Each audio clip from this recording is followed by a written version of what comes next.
My name is Emilio Palomares. I'm the ICIQ director and also I'm the head of the research group working at ISIC on energy-related devices like solar cells and LEDs. Right now, my work is focused not only on solar cells but also in the capture and use of CO2, and we are leading the decarbonization project at the ICIQ together with industrial companies like, for example, Repsol, Siemens Molins, Celsa, and other companies in Catalonia.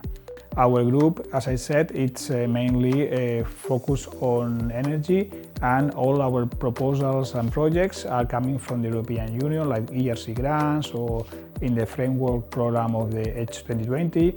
Also, we get funding from the national projects and also from the regional projects.